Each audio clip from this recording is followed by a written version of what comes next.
All right.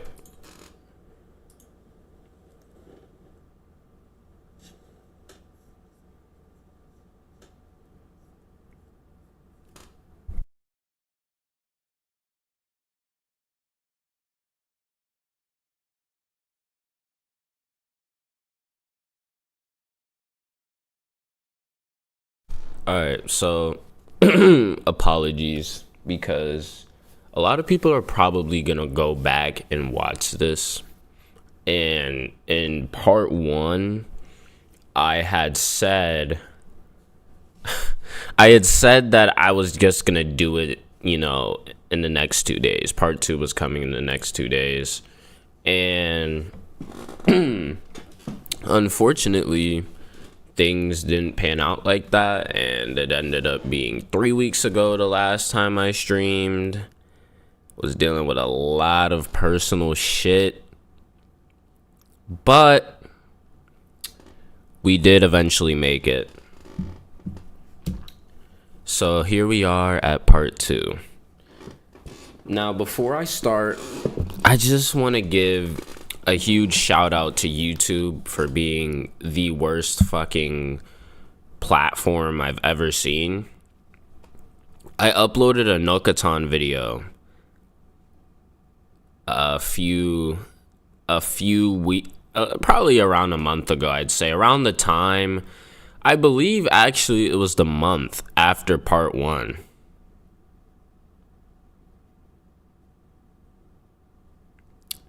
And I uploaded it, and I worked the night shift. So I came home. No, I didn't even come home. So it's like 1 a.m. and I check my fucking email, and literally the Nokaton video just got, I don't even want to say it like this, but it just got raped. It literally got fucking raped.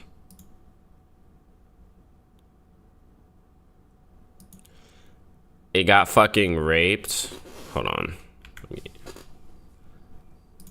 Let me turn this down a little bit for right now. And literally every by the way, it's not like it got copyrighted in like Japan or Russia. It literally got fucking copyrighted in every single, nobody could watch the video anymore. It couldn't get any more views. And like literally, I think the only person who could have watched my video would have been some fucking like dude in a village who got his hand on a fucking $100 Dell PC from 2010. And it just sucks. And I had to delete it because I know what comes after that. What comes after that is a channel strike. And initially I had an entire like 25-30 minute analysis on Bakemonogatari episode 1. Only episode 1. And initially I was supposed to release that like 2-3 months ago. I upload it and I immediately get a strike. I immediately get fucked. The video can't be viewed anywhere. And I'd put my blood, sweat, and tears into that video. So because of that, I had to delete the Nokaton video because a second strike for my channel would have been bad, and I would have got fucked up, and then like, I don't know, they would have clapped my channel probably. And I already had my channel clapped, actually. I have a video and it's titled something along the lines of like the anime that got my YouTube channel deleted. And I think I still have the email where they basically, I uploaded that video and they immediately clapped my channel. Immediately clapped my channel, deleted everything, couldn't get it back, no explanation, couldn't go through support. So I just want to give a shout out to YouTube to being a very fair thing. a very fair platform. These guys literally fucking clapped my video from like 2 months ago, a month ago. And keep in mind, the video was up. No copyright was found over the course of a month and a half. Immediately clapped my video. And this isn't the first time that I've seen something like this happen. So just shout out to YouTube for being the worst possible fucking platform ever. Somehow worse than Instagram. Somehow worse than Facebook. By some fucking miracle worse than TikTok and Twitter. Just the worst fucking thing I've ever seen. And it just makes me upset because also that video got a good amount of views. Like, especially for where my channel is at right now. Since my channel has really only been active for about 3 or 4 months now. It was just, it was ridiculous. It really was. But, we're here. This is part 2 of Fate Hollow Ataraxia. You know, I plan on doing a full playthrough. And I want to upload it as a full playthrough. And I'm obviously going to probably end up doing some kind of analysis or breakdown. But I just had to address that because I just thought it was hilarious that at fucking... I don't know who they have in the YouTube rooms working at 12 a.m. to fucking clap my videos and shit, but shout out to them, I guess. Shout out to them. That was ridiculous.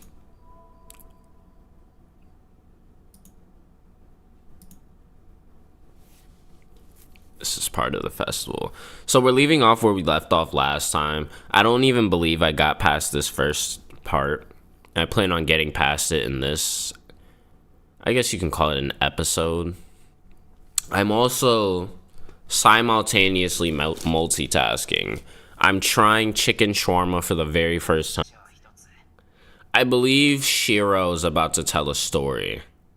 Yes, he is.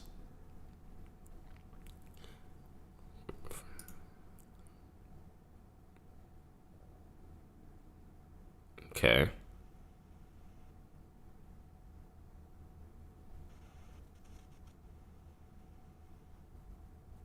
Uh-oh.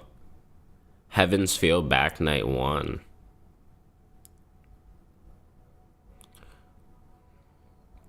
For an unknown period of time, I was crouching down. Not a single moan escapes me.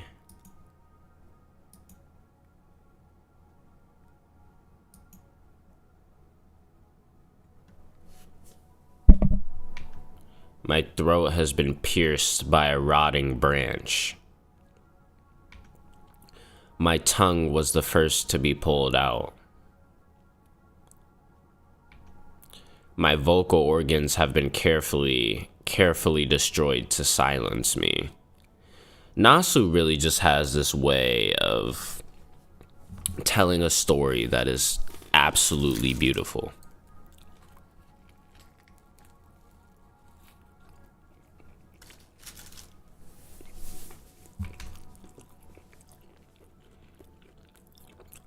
I have no body to struggle in pain.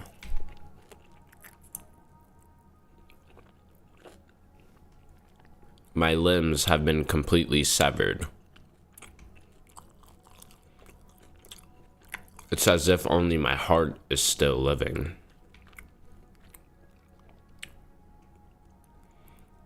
My body stopped working long ago, but my sense of pain alone has yet to fail me. Living and being in pain are one and the same. As long as I continue to exist, even as only a heart, the pain won't end. For a long time, I have been left in this sunny spot. It is hope at its highest and despair at its deepest. How idiotic. It must be some detestable figment of my imagination. Also, I have a fucking speech impediment, so... A misunderstanding coming from my See? A misunderstanding coming from my insufficient awareness and inadequate experience. I repeat the cycle of pain and relief. It reminds me of the exercise repetitions I supposedly experienced in my childhood. Up to heaven, down to hell, west, east.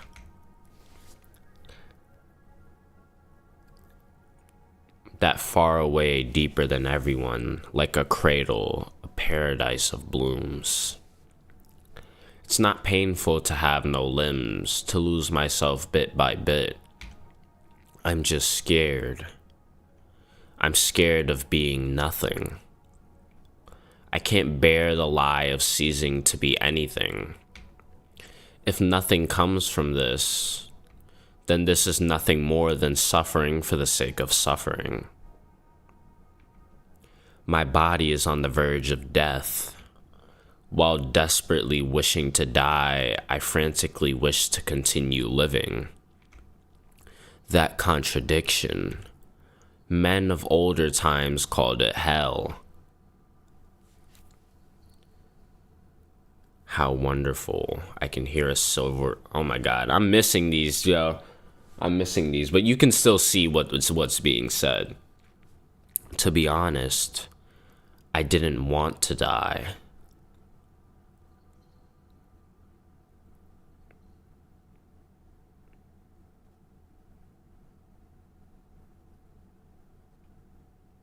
For a long time, she was in a state of suspended animation. I hear something. Click, click. It sounds like pebbles hitting each other and is somehow rhythmical, reminding me of a lively polka. With an absent mind, I listen only to that sound. Where am I? I can't remember. No, I don't feel like remembering. My indolence is embarrassing. It's ridiculous how I'm awake, but my mind and will are still asleep.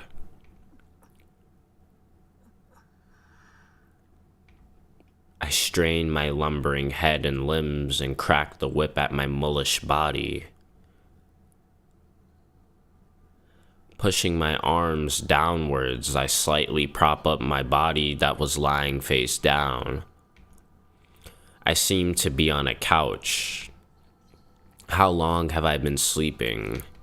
When I try to recall where I am in the first place, my forehead is struck by severe pain. I feel dizzy. It's almost like the morning after a bout of heavy drinking. I have the bad habit of showing off by drinking all night despite being a weak drinker, but luckily there isn't a trace of alcohol inside me. Where is this?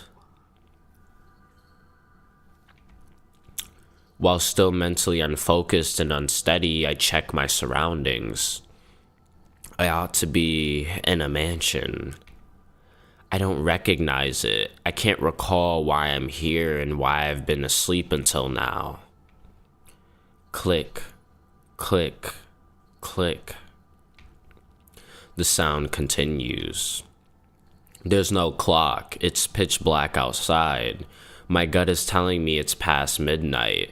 Inside I can't see at all. Not only do my arms and legs feel heavy, but my vision has also been weakened, it appears. I know the layout of the room, but it's too blurry for me to get a good view of it. Still, I attempt to grasp my current situation, and finally, I notice that in front of me, someone is sitting with his back faced towards me. It is too dark for my weakened vision, so I can't quite make it out. I can still tell that it is the shadow of a man. The man is sitting and looking downward. He is in a reading posture and pays no notice to me. It looks as if he is engrossed with something. What is he doing? I slowly push myself up and look at his hands. It was easier for my arms and legs to recover than it was for my mental ability and vision. Once I start moving, my mobility will increase the more I move. It's not a book he's occupied with. It is I believe it's a picture puzzle? A simple game with the picture broken up into 16 pieces. One of the pieces is removed and the rest are shuffled and then moved into the open block to bring it back into the original picture, I think. It's an amusement aimed at children that everybody has picked up at least once. He is still occupied with the puzzle. I stop looking at him and raise myself up to a sitting position on the sofa.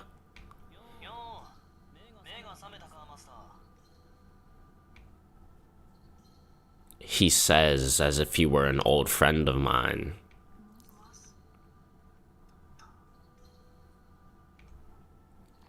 I'm startled by my mumbled voice.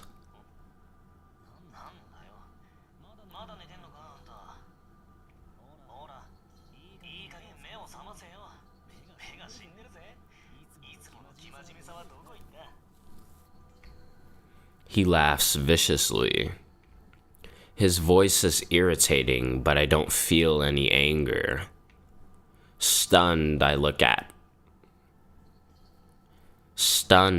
him in confusion. Jesus Christ. Fucking something in my throat. Pause. That question came first. No matter how hard I try, I can't remember why I'd been asleep. He furrows his eyebrows, odd, considering I can't see very well, and points to the corner of the room. There's an old, dull mirror in the corner.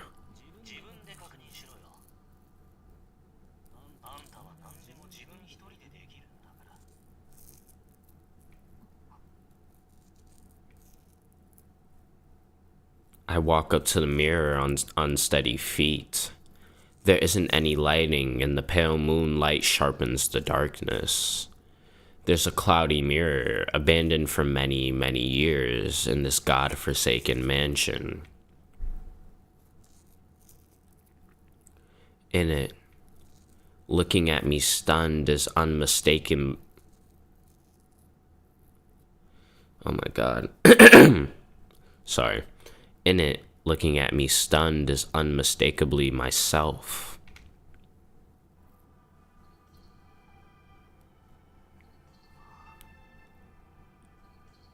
My voice slips out.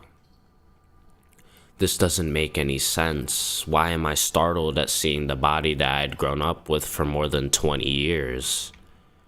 Dark red hair and eyes. An unlikable figure, useful only for intimidating others. An armor of male attire that denies any femininity. This is me, the same old me, the same plain old Bazette Fraga McRemitz. And yet I am still startled. I can feel that there is something wrong with the figure shown in the mirror. As if there is something extra, and as if something that ought to be there is missing. Just as that paradoxical notion entered my mind.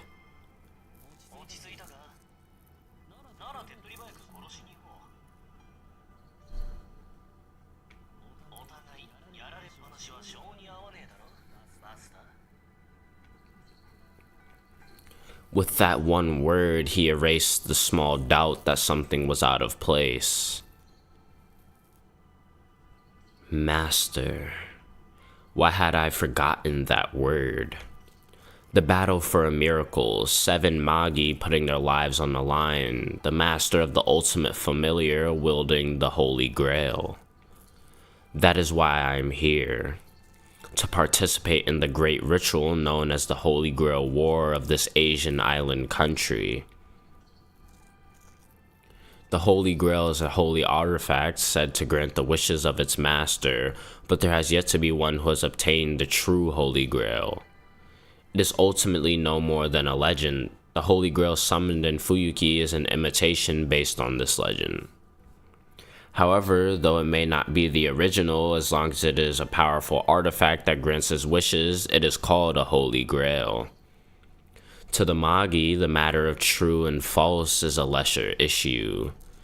The main concern is whether or not that imitation is powerful. In that case, the Holy Grail in Fuyuki could be said to be of great concern.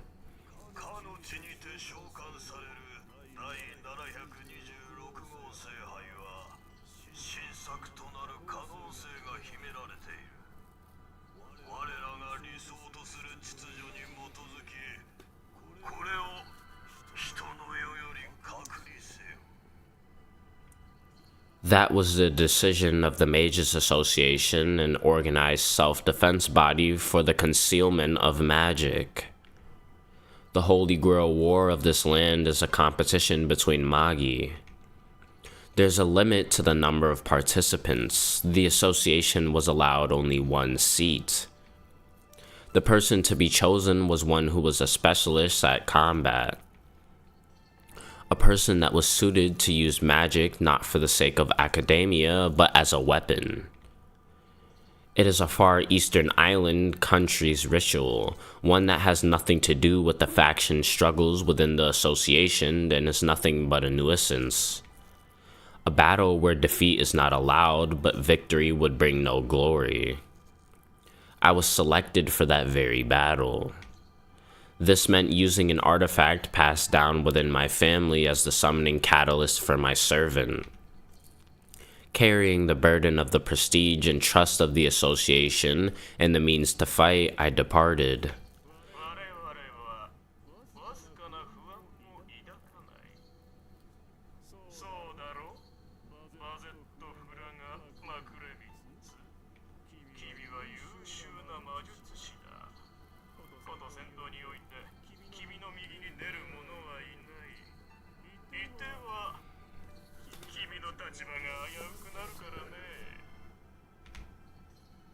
Laughing spitefully, they saw me off. As they said, it was only in combat that they had absolute faith in me as well as derision. God's Holder. The other name I am called by, an ability in magic making use of the old blood passed down in my lineage that determined who I am.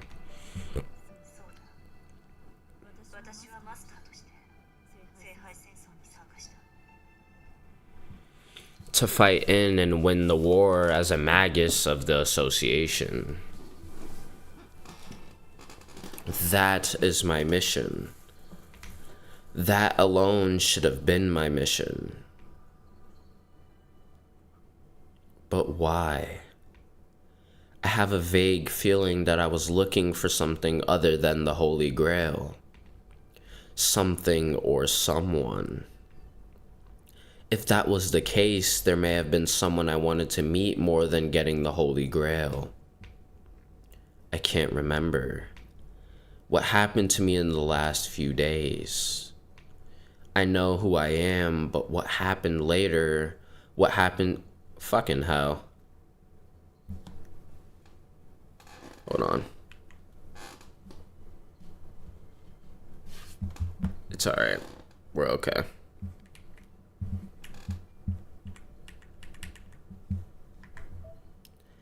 I can't remember what happened to me in the last few days. I know who I am, but what happened later, what happened since I came to Fuyuki is a blur. I remember joining the battle as a master. I remember patrolling the city with my servant. But there are still many blanks. The last few days, that's right. My memory of everything that has happened since I came to the city has been clouded. Why have I been sleeping in this house in the first place?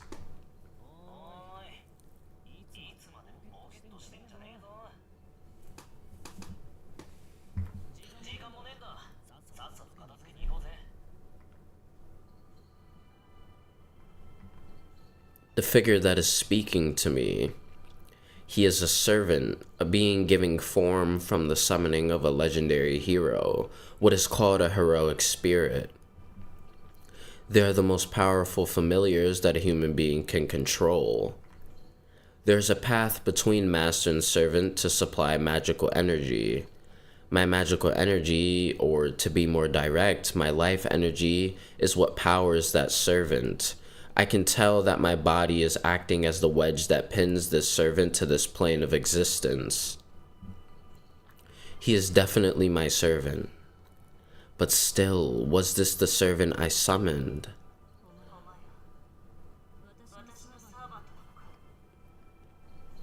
I ask while struggling with this headache. The servant rose up and is now staring at me, finally noticing that something is amiss.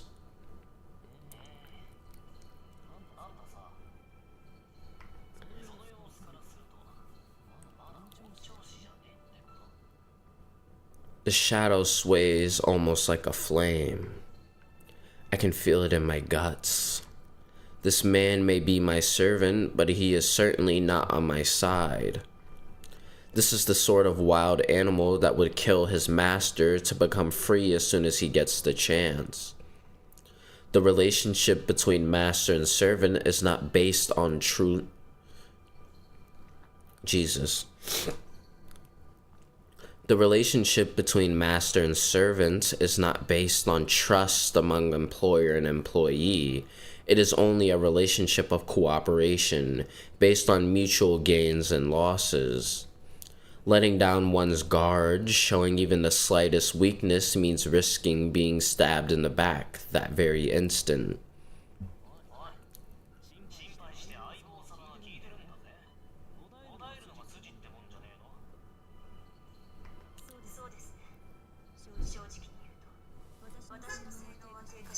Someone outside my fucking house. That's something I fucking hate, like when I'm trying to stream, I'm trying to fucking record a video, these motherfuckers are outside blasting music, or they got their fucking car horn is blasted by fucking 7 extra decibels. It's fucking ridiculous.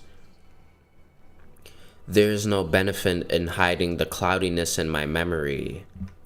I look back at the servant and reveal my current disorder. However, I didn't reveal what had to be hidden. I cannot tell him that my vision has weakened, nor that my memory is not vague, but rather missing. These are my current weaknesses. If I told him, that servant would immediately bare his fangs at me. The best I can do is behave normally while getting information from the servant and trying to recover my memory.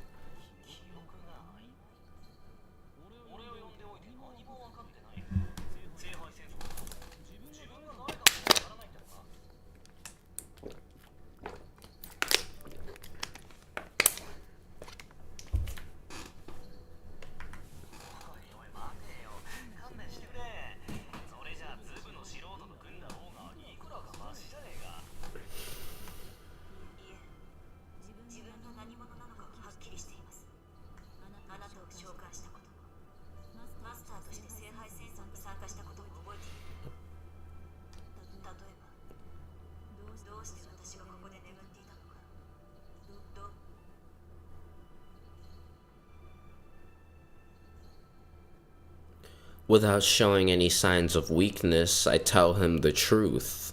Whether it worked or not, the taint of suspicion that the servant had been carrying grew fainter.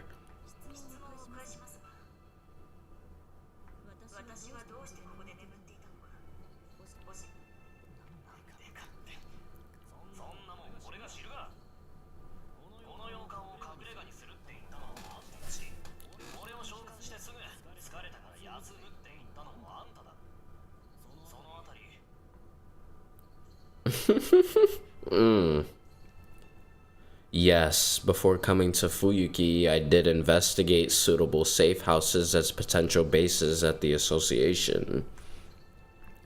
Among the ones I checked, yes, this mansion should have been one of those. My mind grows hazy. When I try to recall what happened, I start to feel faint. I shouldn't push myself too hard right now. I have to hear what happened from the servant.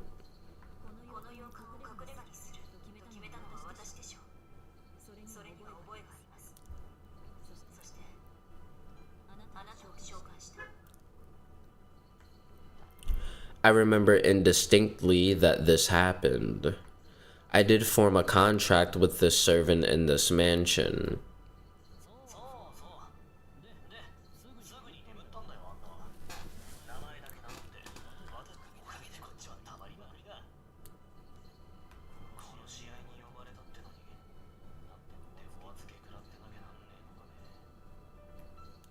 Only my name.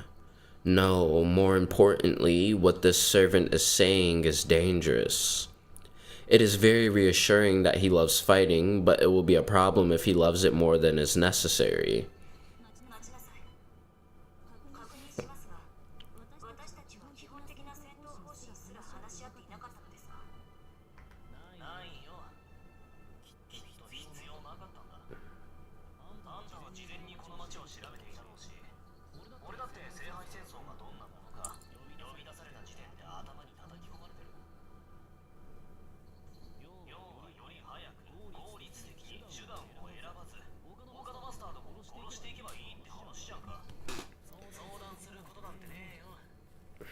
Okay.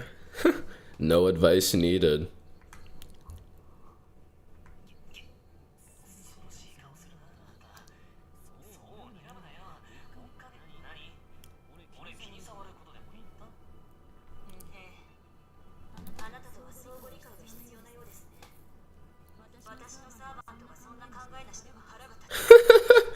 Thoughtless is crazy.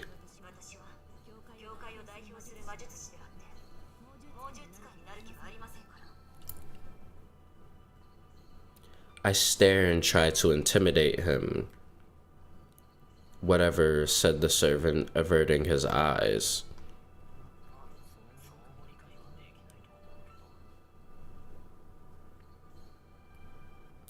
He mutters as if it doesn't concern him.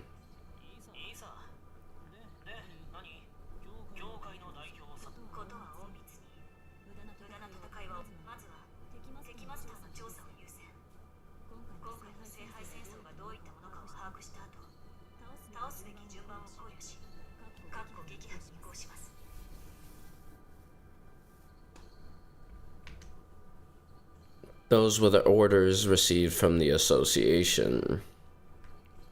First, I have to gather information on the three families that administer the Holy Grail War: Einsburn, Tosaka, and Makiri. An investigation of the remaining three masters will proceed afterwards. It may be possible to convince Magi to abandon their master status. There also may be other outstanding Magi that ought to be taken into custody by the association.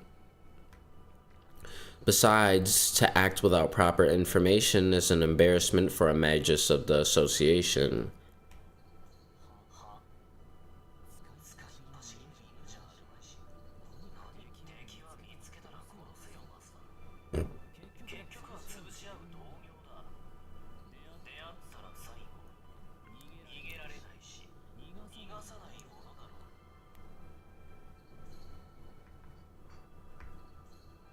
I didn't need him to tell me that. I feel the same way, but I can't disobey the orders of the association.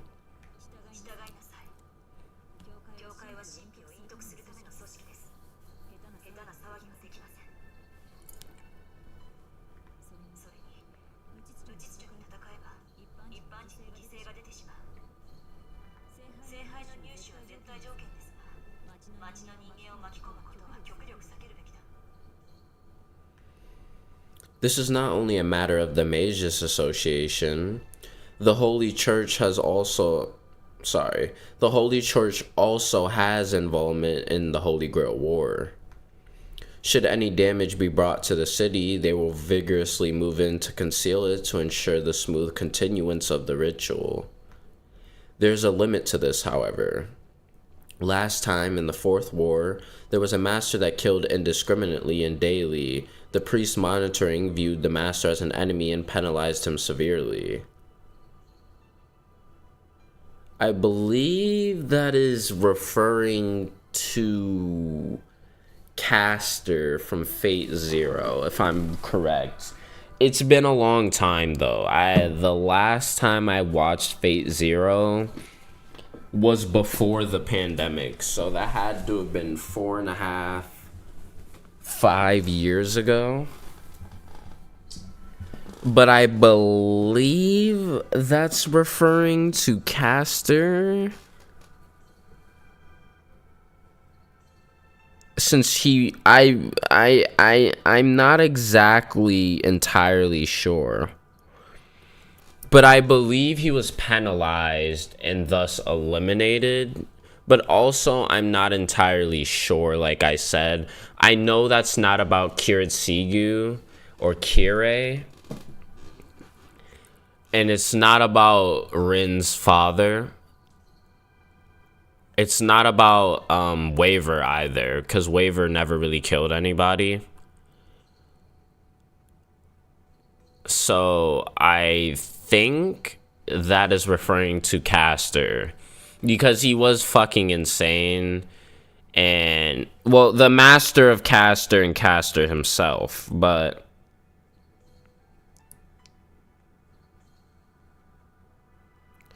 I mean, it was Uryu controlling him, but as far as everything else goes, that was Caster, I believe they're referring to.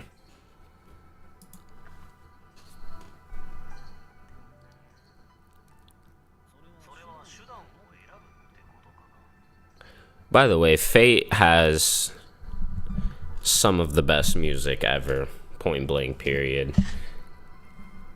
Not even Fate, just Nasu in general. All of his works and how they're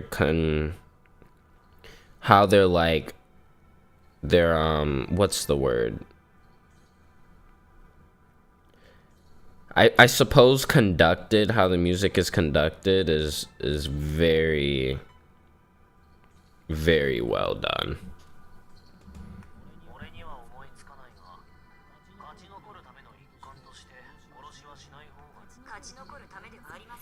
By the way, it's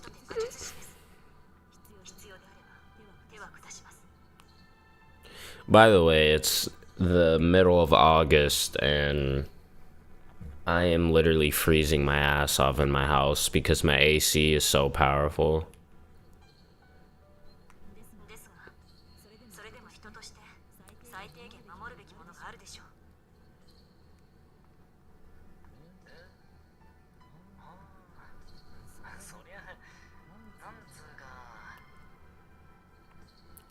He sounds unenthusiastic.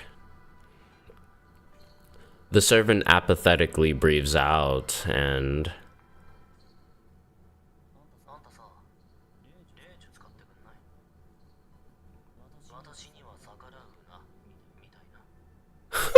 Jesus Christ.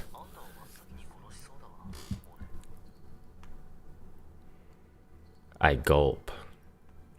He is serious. He doesn't care about what would happen next.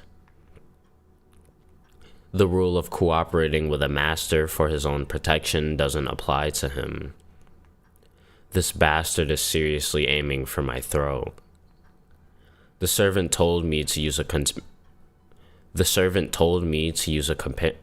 Oh my god, wow. This is what I mean, though. I have a fucking horrible speech impediment. I have a horrible stutter. I will fucking stutter over everything. The servant told me to use a command spell to stop him. 3 absolute rights of order that a master has. Powerful spells given by the Holy Grail. A master's trump card that can only be used 3 times but ensures that any command is followed. For that reason, I answer him immediately.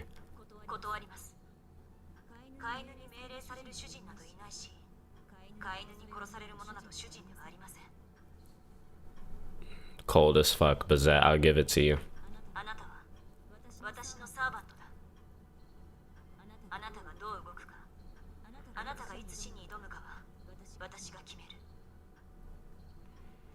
I force back his bloodlust with my own. No matter what, if I used a command spell for something as frivolous as this, I had no future in this war. I clench my right fist and start carving runes into the floor with my heel to be able to intercept an assault at any time.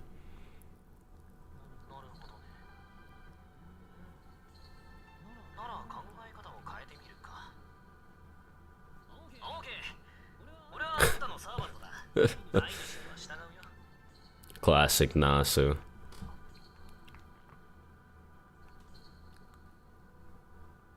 Anticlimactic.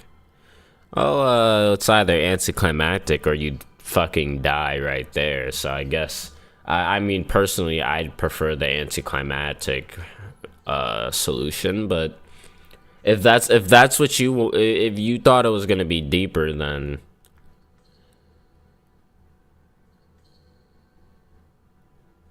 oh, Bazette is also insane. Okay.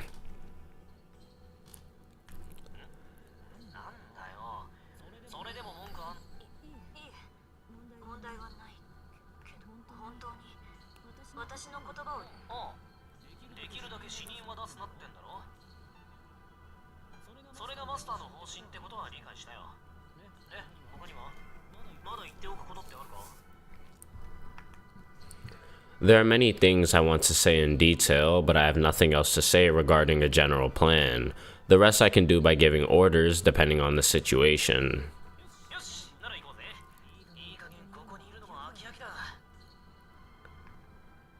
The servant prods me to go out. I am still physically unstable, but I am curious about what it is going outside. Jesus Christ. I am still physically unstable, but I am curious about what is going on outside. And anyway, after sleeping for such a long time, I want to move around freely a bit.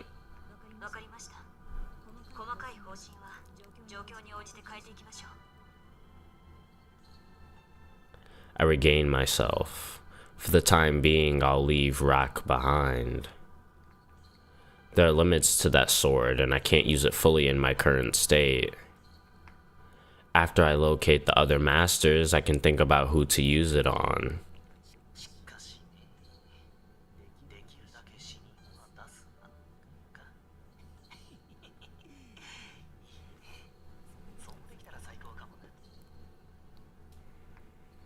The servant repeats cheerfully.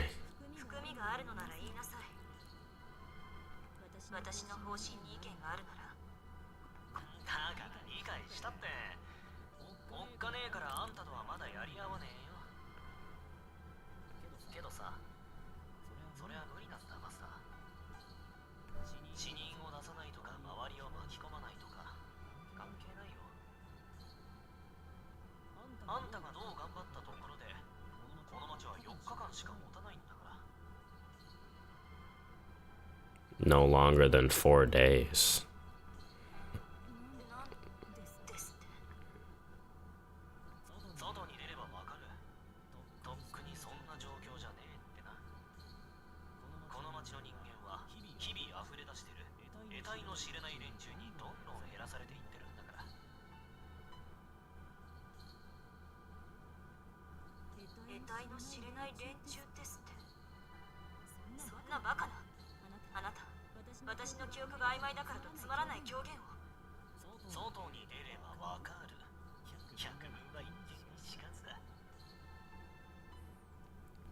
The servant stifles his laughter. As I stand bewildered, the black shadow takes my hand and starts walking.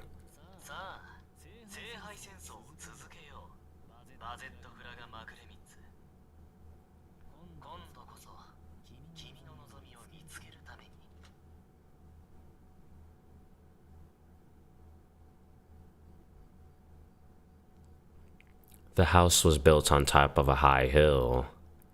It lies hidden within a forest, separated from any human habitation. My head aches. I had thought that breathing the outside air would clear myself, more or less, but instead, the cold night air only clouds my thoughts further.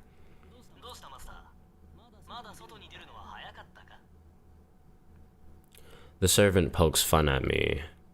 I shake my head and keep going. My mind is still sluggish.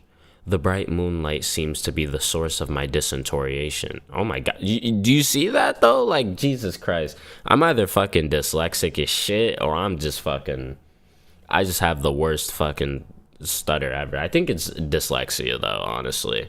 Which is strange. I'm sorry to tangent here because I know that this will be uploaded eventually and I'll be... it'll be one long video, but I mean, this is what people come for. They don't fucking come just to watch Fate Hollow Ataraxia. But in grade school and in high school, I never had any trouble reading. Never in my life. I was always above whatever grade. So, like, I was in, like, 4th grade. I had a 6th grade English reading comprehension or whatever the fuck. However the fuck they determine those things.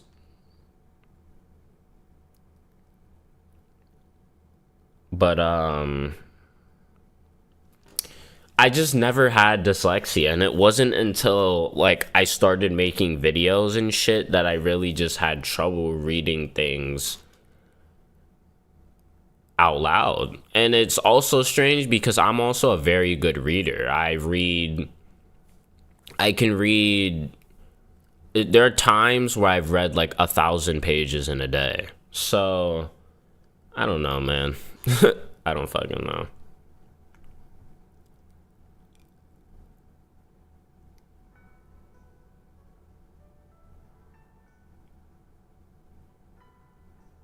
It's quiet.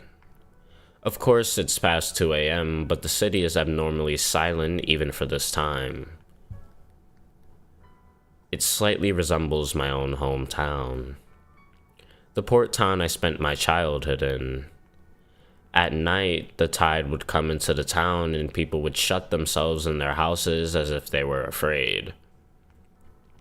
The empty city was almost like a ship sunk at the bottom of the ocean, prompting a younger me to want to run away from that place. I must have felt that everybody would have forgotten that I existed if I had stayed like that, at the bottom of the ocean. I couldn't help thinking about the old gods that nobody remembered anymore, sharing the same cursed fate.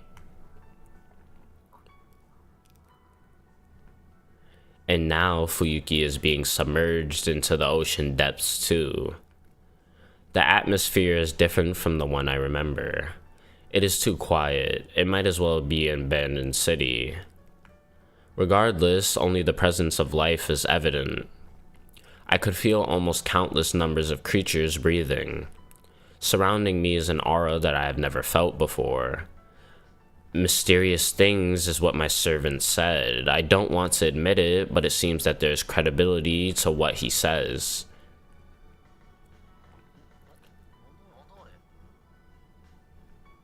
We've been walking for some 2 hours. The servant stops in his tracks and is now gazing at a particular residence, which is also interesting because what I kind of noticed about America and Japan, or America and like any fucking other country for that matter, is that in America, when you're walking places, that's not normal. America isn't very walkable and it's actually curated for driving. And it's just strange that, but in Japan, it's normal to walk everywhere. You could go your entire life without having some kind of car or even riding the bus or there's also there's no train culture in America really. People are it's almost shamed. You're ashamed to ride the bus or fucking ride a train in America And that's just kind of interesting because it's like, it's just like, what the fuck?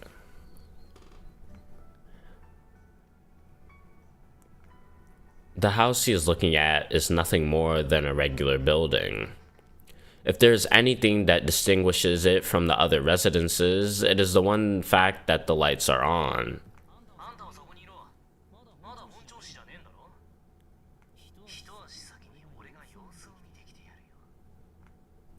The servant starts walking towards it on his own accord. I try to chase after him. Pathetically, I am thrown off by the moonlight.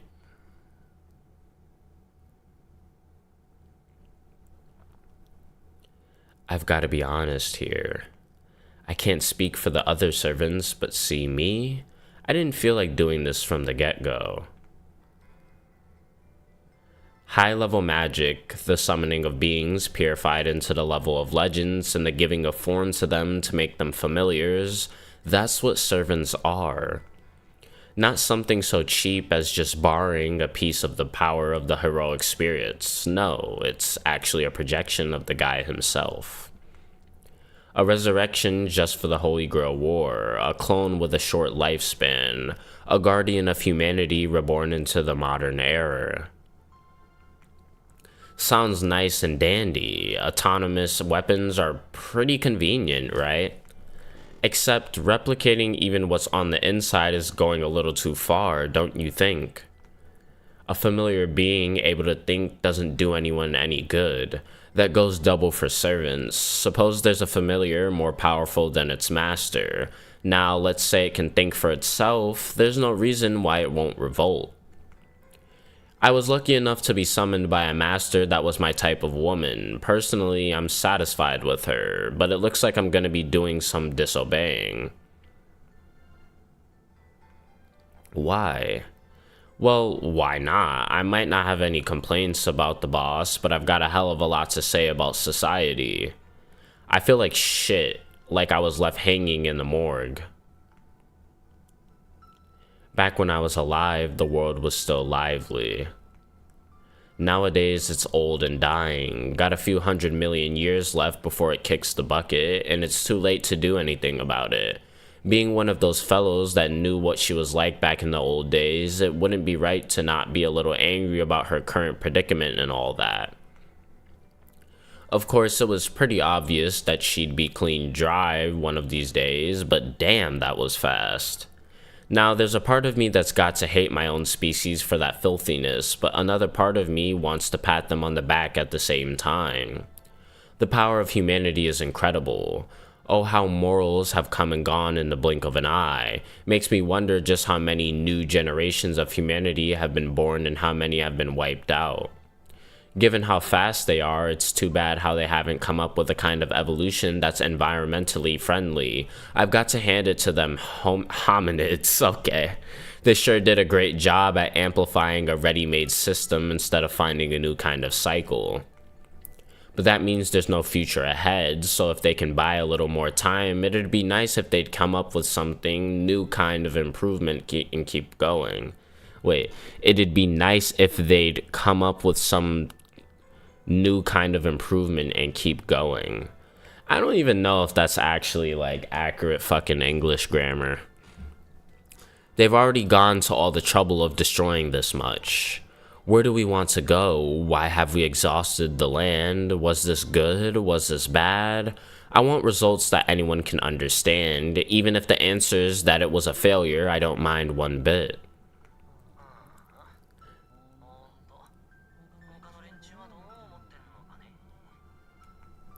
Those of heroic spirit status must have feelings of animosity towards this era. Then again, heroic spirits are supposed to be on humanity's side, so that would mean they'd approve of whatever result humanity brings about, just like how I do the opposite of that. Let's say there was this god-like absolute being as a force of good, and let's say he was summoned here in this day and age. Now, what would he do? Would he approve of it? Would he act to protect us? If he approves, we face extinction. If he protects us, he'll watch on. A sane heroic spirit would choose the latter. One with a few screws loose would happily lend a hand, and another with only one screw left would get excited at making the world a better place. Something like, I'm going to save the world. Wow, I don't ever want to meet that kind of guy, let alone fight him. Now, as for me, there's only one thing I can do either way. I may be a heroic spirit, but I'm not that strong. Take a look at all the legends in the world and you still won't find anybody weaker than me. Yay, I'm number 1. You're damn lucky, master. Can't get any lower than this. Easy to make up a battle plan, since all there is to do is think about how to take on the strong. I don't want to think about it, but there's a good chance that lady's stronger than me in pure fighting ability. A heroic spirit getting his ass kicked by a human? Oh boy, I want to disappear.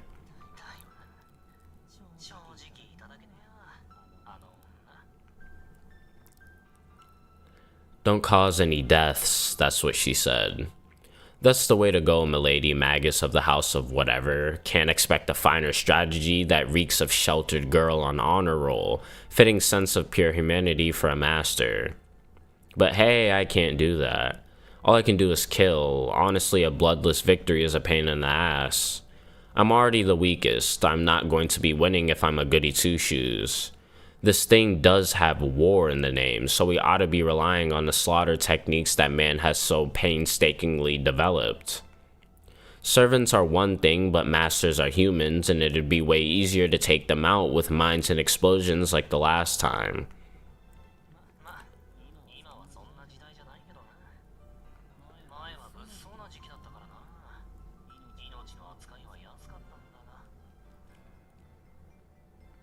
This time, things are different. The Mages Association is watching oh so painstakingly close, plus the system of public safety that modern man has created is not too shabby. If I run wild, the other masters will figure out where Bazette is. Now I don't mind finishing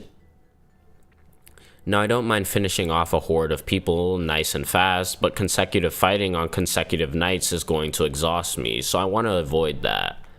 On that point, the part on Bazette's strategy about not going overboard is fine with me, so I'll try my best to follow the master's plan like a good servant would. Well then, with that out of the way, let's turn back to what we have now. Ignoring my hesitant master's voice, I'm heading to the house. I don't have to bother checking. The fact that the lights are on means there are live humans inside. Unfortunately, I don't have any human or heat detecting abilities. My servant's skills can be summed up as nothing. But that's okay, what's inside there is human. Oh my god. I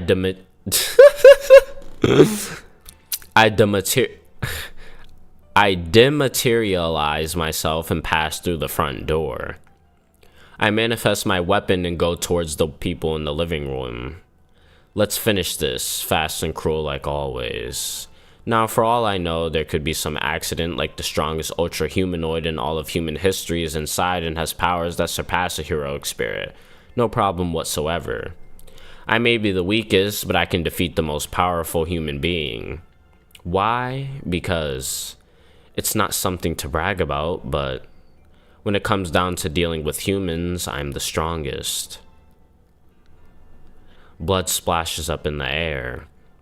The inhabitants are dead. One middle-aged man, 2 boys, 1 granny, 1 old man holding a blood-stained knife. Oh, he's still alive. What a letdown. By the time I broke in, it was already over. His breath is ragged and heavy. The mad culprit who massacred those 4. He doesn't pay any attention to me, probably because he wants to take out the last geezer. The geezer backed himself up to the wall and is desperately shaking his head. The murder scene and method are pretty grisly to look at. The bodies are ravaged beyond recognition, blood, flesh, and entrails are splendidly scattered about. The choking stench of life, a living space splattered here and there, the end roll for the Brady Bunch. Damn clean for a murder scene. Not one little flaw. After all, it was murder for murder's sake.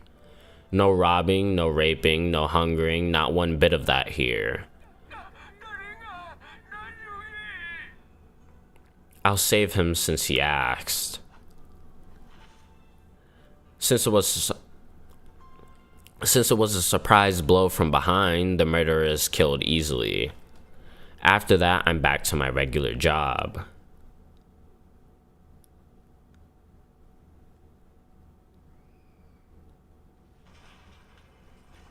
By the time I ran into that house, it was all over.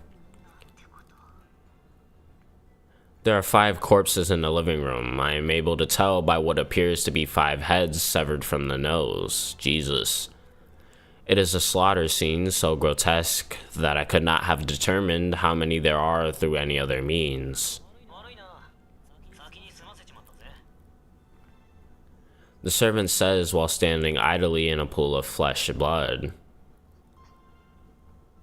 In the servant's clenched hand is a warped dagger, a form that seems to be a mix of the fangs and claws of a beast. Is it meant to be gripped backhanded? I have never seen a weapon that looks so difficult to use.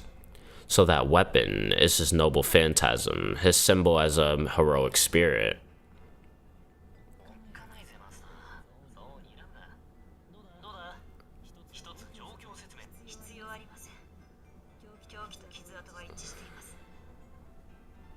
The shadow laughs in agreement. There's no need to investigate any further. This situation told me that the cause of this tragedy was the servant.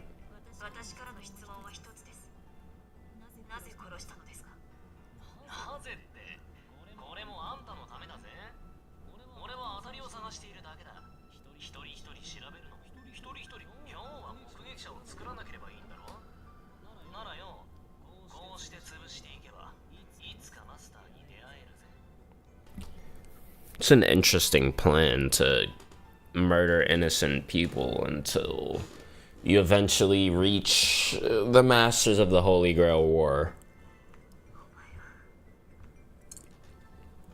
This guy, he hadn't listened to anything I said. I was prepared to accept some sacrifices once I went into battle. I am a magus and am no different from a murderer. However, still, I never desired this kind of meaningless sacrifice.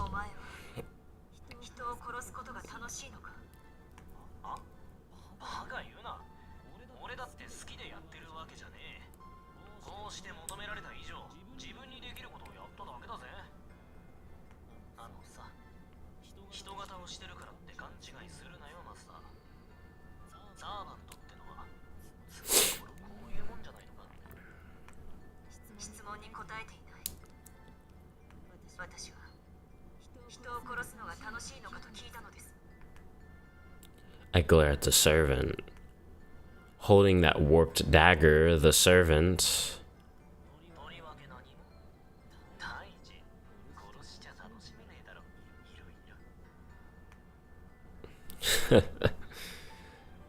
Jesus. He directed a repugnant laugh as if he wanted me to share in his amusement.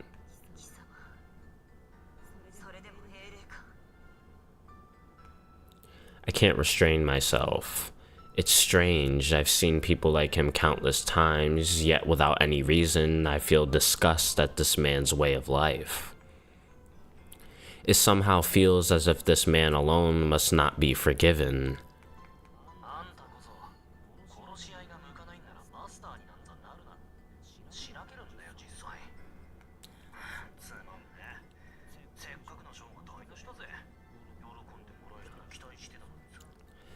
Yeah, murdering a bunch of children and old men would have gave her the fucking...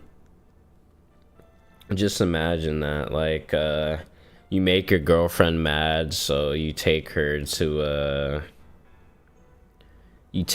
fucking, to, she thinks she's going to a fucking date, she thinks you're gonna fucking propose to her. And then boom, motherfucking you just fucking murder a bunch of old men in front of her.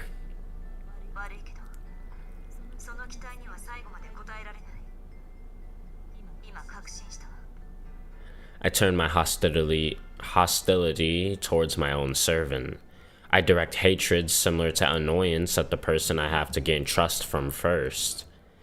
I'm not acting right. The immaturity of showing my feelings and hating someone should have been discarded long ago.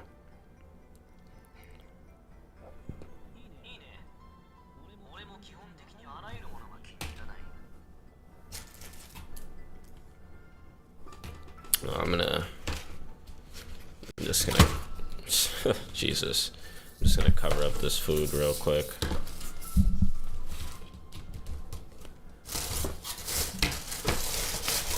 Apologies if that's like an a really fucking annoying sound.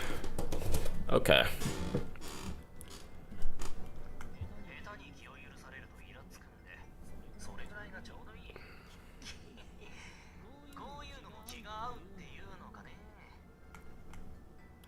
The servant shows no signs of caring.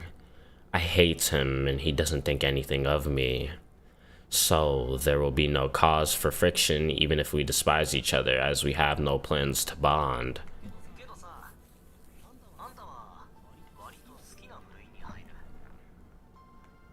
Except, he just said something odd.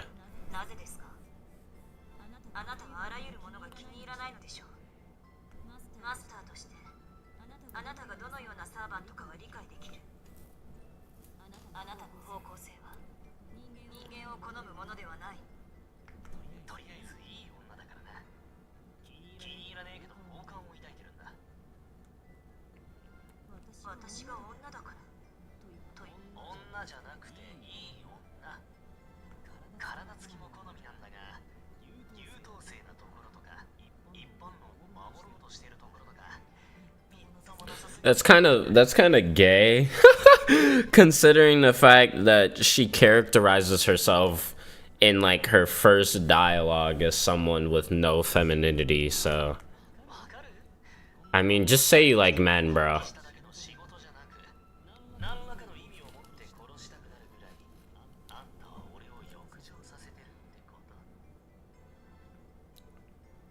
The shadow laughs.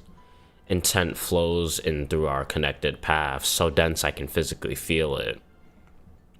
This servant isn't lying. He hates all things. By nature, he sees everything as an object to kill without reason or reward. There can be no other explanation. Not for this pure hatred that can turn into a curse without having to use the incendiary device of magic just by existing. But that leaves me with questions. For someone with as much bloodlust as him to not kill me earlier doesn't make any sense.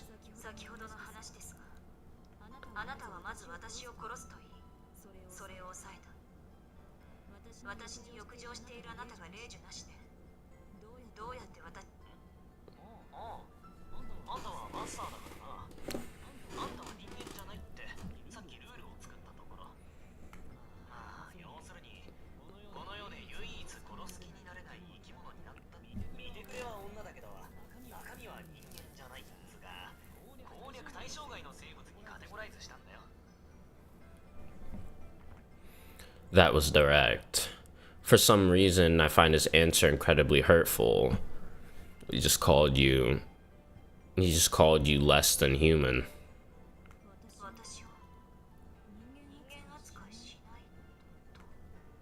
I've heard people say before that I'm boring or that I'm not charming, but this has to be the first time I wasn't treated like a woman. Ah, no, he said as a human being, but that is how it sounded to me. So it was the fact that you're not a woman, but rather the fact that you weren't a human being, but it was the fact that he said that you also weren't a woman. I'd be pretty hurt too.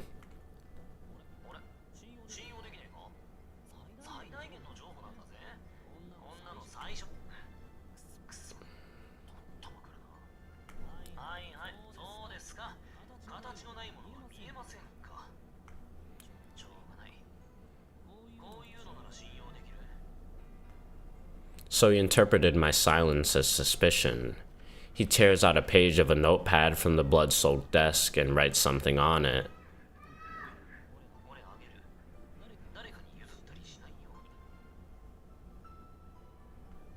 Certificate of exemption from murder, valid until the end of Holy Grail War, in well-written Japanese.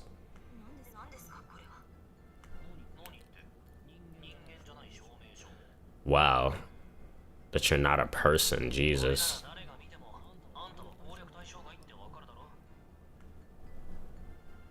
Good for you, he says, pushing the piece of paper into my hands. Yes, my judgment was correct. This servant and I are hopelessly doomed to not get along. We cannot afford to stay at the murder scene forever. Hurriedly, we leave the residence behind. I have my complaints with my servant acting without my permission, but it is already too late. By continuing to argue with him, the only thing that would result is further mistrust. However, there is one thing I feel that is strange about him. I cannot trust this servant. Masters and servants are linked. Because of that, I can feel that he is fundamentally the kind that enjoys murder and completely kills his opponent ruthlessly, no matter who or what. He is my complete opposite. I complete my missions without leaving room for personal feelings. However, this servant does so only with personal feelings. He operates only on the emotion of wanting to kill people. But despite that,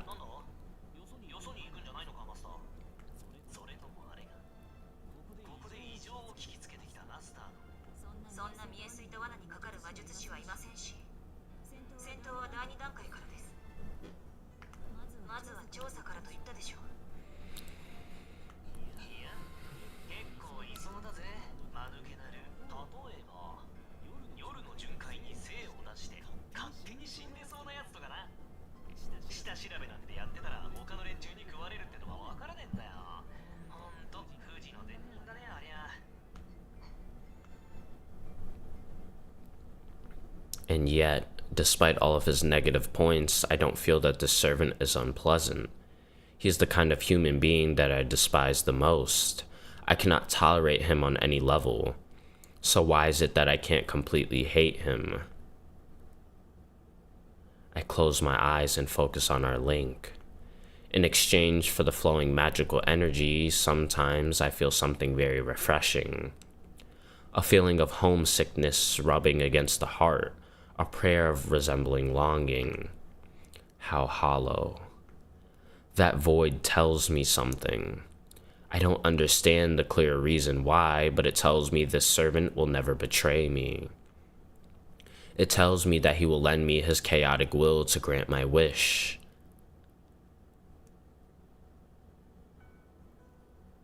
We resume our patrol. This night we focus our investigation on Shinto.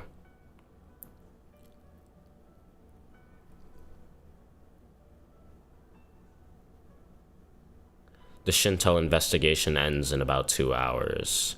We were unable to detect any traces of magi. In addition, the presence of the mysterious things the servant mentioned was confirmed. A part of me finds it's hard to believe, but Fuyuki has indeed completely changed. All over I can feel an unusual presence. It is as if we are always being watched.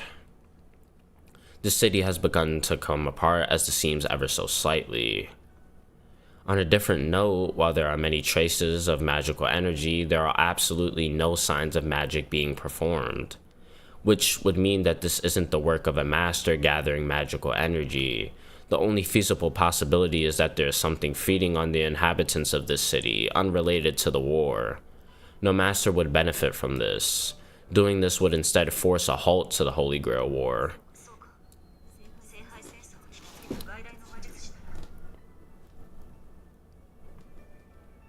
That would mean there's a magus that desired the Holy Grail, but was not chosen as a master. Perhaps out of a twisted desire for vengeance, he is trying to disrupt the ritual. Another possibility was he made a contract with another association to disrupt the Holy Grail War. Regardless, it is obvious that there's an 8th magus in Fuyuki.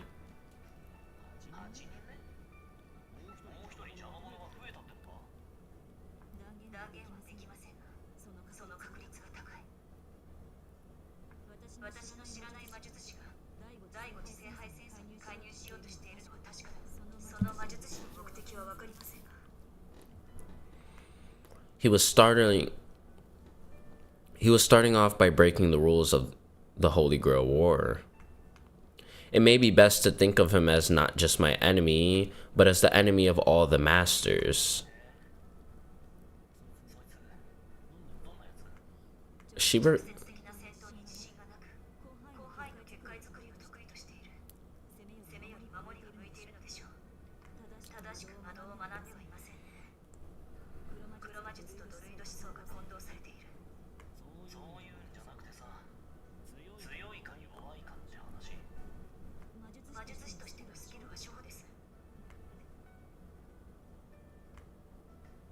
The remaining magical energy traces were extremely dense.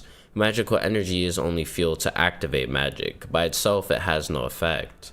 However, there are cases when it can leave behind a form, only limited to those times when magical energy itself bears traits similar to magic. For example, I've heard that the Einsburns gave a personality to their Holy Grail. If that personality has magical energy, then it naturally possesses the magic trait of wish granting. Since its vital activity and its functions as the Holy Grail are likely directly connected to each other, it should be able to perform miracles resembling magic, merely by releasing magical energy. The incarnated demons spoken of by the Holy Church also fall into this category. Those that were created as demons rather than as life forms can use higher level magic than humans. As Magi, our magic circuits are nothing more than pseudo-nerves, an ability that was added later behind our nervous system. However, demons have no need for those. All their organic functions merely serve the purpose of invoking the demonic. All their organic functions merely serve the purpose of invoking the demonic. Jesus Christ, my speech impediment is fucking terrible. I hear the church calls these true demons. Different from imposters that don a hide of human concepts to become a unique identity, they are genuine demons that the Lord had commanded before man would name them, or so I hear.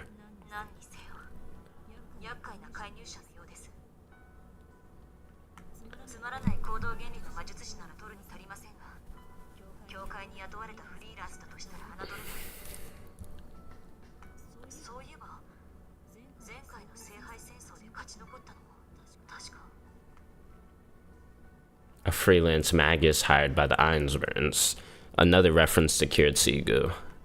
His name was yeah, my boy! A combat magus called in by the Einsburns who had retired from the front lines by the time I had been assigned to sealing missions. Our occupations have the tendency to intrude on each other's territory. Had he still been active, I would likely have fought him numerous times. That's interesting. I wonder how Bazette versus Kirtsigu would go. I mean, we don't know much about Bazette here. I have read Fate Hollow Ataraxia in the past, but I'm treating this as if it was our first playthrough. So I just think it would be interesting to see Bazette versus Kirtsigu. Or, as a matter of fact, how Kirtsigu would do in the Fifth Holy Grail War. Like, let's say he was, I don't know, a fucking master of some sorts. I kind of wonder how that would go, how he would fare against Shiro, Rin, Ilya. Obviously, he'd get fucked by Heracles. He would get fucked up by any of the servants, but or let's say he took the place of Shiro. I wonder how he would have did, and if he would have won, if there even is a winner, because we all know that the Holy Grail War is kind of like a scam. But I think that's going to do it for part 2. I don't want to make this too long.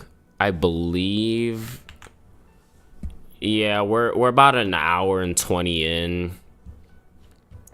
So, part 3, see, I don't want to make any fucking promises because You know, I said last time I would stream the next day, and then I didn't.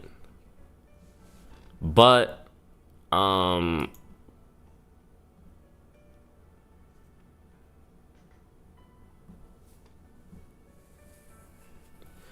mean, I think this is a good place to stop. We got a beautiful introduction to Bazette and her servant, and we got an introduction to a potential other antagonist that could make things interesting. So, I'm excited for that. What the fuck? I hate this shit at the bottom.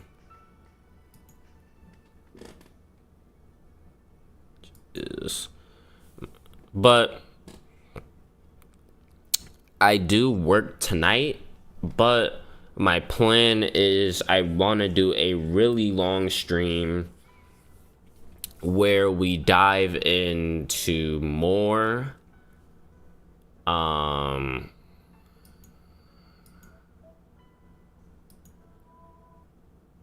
where we dive into more. Anyone who watches this in retrospect or in the future, I hope you enjoy this playthrough. All love to you, and I will see you guys next time.